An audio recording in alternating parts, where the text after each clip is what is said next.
Seharian ini hatiku tak pernah dibuat tenang. Pikiranku selalu saja negatif ketika mengingat Kara dan Davina. Sejujurnya, aku ingin sekali menanyakan tentang kegiatan Kara di kantor. Aku begitu takut kalau ucapan Davina yang cuma mau numpang pergi ke minimarket hanya bualan semata. Ya Allah, sadarkanlah Kara.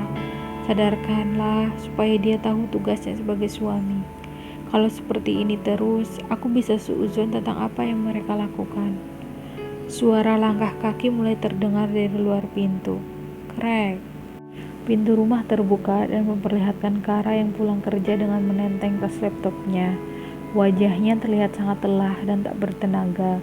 Awalnya, aku ingin langsung menanyakan semuanya ke Kara, tapi aku tak tega juga melihat keadaannya. Aku bangkit dari dudukku dan hendak membantu membawakan tas laptopnya. Kamu pasti capek, langsung istirahat aja di kamar. Nanti kalau udah waktunya makan malam akan aku bangunkan.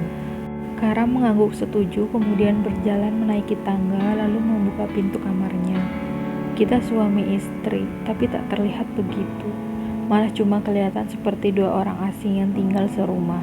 Sampai kapan akan seperti ini terus? Aku tidak bisa, aku menginginkan hatimu. Aku menunduk lalu meletakkan tas laptop Kara di meja. Aku duduk termenung di sana sambil memikirkan cara agar Kara tak menjadi lebih dekat dengan Davina.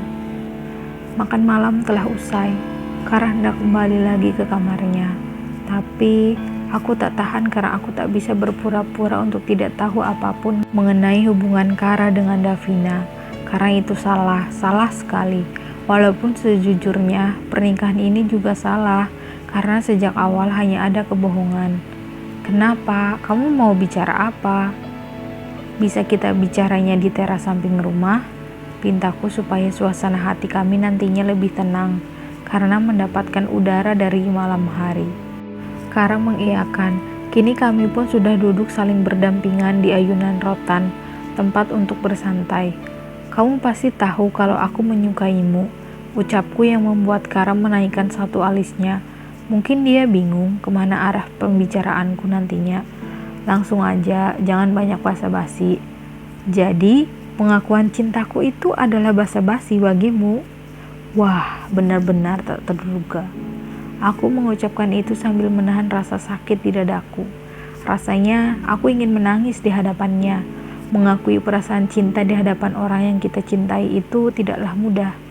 Dan ketika menyatakannya dibilang basa-basi, boom, ledaklah sudah rasa sakit itu. Cepat katakan, kalau pembicaraanmu tidak penting, aku akan pergi. Aku sudah terdiam hampir 2 menit, karena sudah menunggu apa yang akan aku bicarakan padanya. Sampai akhirnya dia mungkin kesal juga dan berdiri dari duduknya dan hendak pergi ke kamarnya. Tapi ucapanku membuatnya berhenti melangkah dan membalikan tubuhnya. Aku tahu siapa wanita yang kamu sukai. Dia Davina kan, sepupu kamu sendiri. Wajahnya terlihat terkejut untuk sesaat, tapi ia mencoba memperlihatkan wajah datar seperti biasanya. Jangan mengada-ngada, Zay. Dia bahkan tidak mau mengaku sama sekali. Aku tidak mengada-ngada, aku mendengar semuanya, mendengar percakapan kalian saat pertemuan keluarga besarmu. Kini belum ada jawaban dari Kara. Mungkin dia bingung antara mau mengaku atau tetap menyembunyikan. Kara berjalan mendekat lagi padaku. Ia menatapku sambil berdiri dengan aku yang masih duduk di sana. Kalau kamu sudah tahu, ya baguslah. Aku tidak perlu susah payah menyembunyikan itu semua darimu. Aku tersenyum kecut mendengarnya dengan mata yang sudah sendu. Aku berusaha menahan agar air mataku tak jatuh tepat di hadapannya.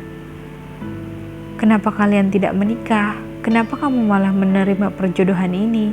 Kenapa juga kamu tidak mau menceraikan aku ketika aku minta saat di hari pertama pernikahan kita? Aku sudah tak bisa lagi diam. Aku butuh jawaban supaya aku bisa tetap waras dalam sedih yang aku rasakan. Mama tidak setuju karena kami masih saudara, padahal dalam agama saja diperbolehkan kalau menikah dengan sepupu. Lalu tentang perjodohan, aku kan sudah pernah menjawabnya dulu. Kalau aku sampai berpisah denganmu, Mama akan kecewa padaku karena sudah menyia-nyiakan menantu kesayangannya selama ini. Rupanya Mama tahu ya, ucapku dengan senyum kecut. Tapi, apa kamu tahu meski dalam agama memperbolehkan, di dalam kesehatan sangat beresiko. Harusnya kamu tahu kalau hubungan antar orang yang masih memiliki hubungan darah, jika nantinya memiliki anak dapat menyebabkan anak yang lahir itu mendapatkan kelainan genetik atau cacat bawaan. Mungkin Mama memikirkan itu. Pendapatku barusan untuk menyadarkan Kara bahwa apa yang dia inginkan tak mungkin bisa terwujud. Karena aku adalah menantu kesayangan Mama, tapi kenapa kamu tidak bisa sedikit saja melihatku? Apa ada yang salah pada diriku? Tidak bisakah kamu menghentikan cintamu itu ke sepupumu sendiri? Hubungan kalian berdua tidak akan mulus. Kamu saja menodai pernikahan suci ini dengan perbuatan kotormu itu, Kar. Bukannya menanggapi kata-kataku, aku malah dimarahi habis-habisan oleh Kara. Apa katamu? Perbuatan kotor? Kami hanya dua orang yang saling mencintai. Apa itu salah? Tidak, Zai, tidak. Salah, sangat salah. Karena kamu memiliki aku sebagai istri. Andai saja kamu masih sendiri, itu tidak masalah, Kar. Kamu menyakitiku, istrimu sendiri. Kara tersenyum miring. Jangan campuri urusanku. Kamu hanya istri yang ada di atas kertas, tapi tidak ada di dalam hatiku. Jangan sekali-kali kamu mengadu ke Mama soal ini. Aku tidak akan tinggal diam kalau sampai Mama tahu semua ini dari kamu. Ingat itu. Kara mengancamku hanya karena takut membuat mamanya kecewa. Lantas, bagaimana dengan aku? Apa dia tak bisa memikirkan perasaanku juga? Apa Papa Irwan dan Om Indra tahu hubungan kalian? Tanyaku ingin memastikan. Papa tidak tahu, tapi Om Indra tahu. Jawabnya lalu menghilang dari pandanganku. Air mata yang sejak tadi aku tahan kini mengalir dengan deras seperti keran air yang bocor. Hatiku sakit, hancur, benar-benar tak karu-karuan rasanya. Niatku ingin menyadarkan Kara agar menyudahi hubungannya dengan Davina. Malah jadi aku yang dia sadarkan kalau memang tak ada tempat lagi untukku. Sampai kapan aku harus berpura-pura bahagia di depan banyak orang? Apa sampai mati pun akan begitu? Aku seperti hilang kendali karena rasa sakit yang aku alami. Padahal soal kebahagiaan, pasti Allah akan memberikan setiap umatnya kebahagiaan dengan porsinya. Kalau aku tidak bisa menggerakkan hatimu untuk berjalan ke arahku, aku akan berdoa sepanjang malam supaya hatimu tergerak dan menuntunmu ke arahku. Tanganku mengusap air mata yang sudah membanjiri wajahku. Mata yang memerah, hidung memerah, menjadi bukti dari rasa sakit yang aku terima di malam ini. Entah seperti apa rasa sakit yang akan aku terima lagi nantinya, pasti akan lebih sakit dari ini. Orang yang sudah dibutakan cinta, pastinya akan melakukan apapun untuk mendapatkan cinta itu. Sama seperti yang aku lihat dari tatapan Davina, cinta yang menggebu-gebu dan tak mau saling berpisah. Baca selengkapnya di KBMF. Cari aja nama penaku Yoyota atau ketik aja judulnya Lihat Aku Suamiku.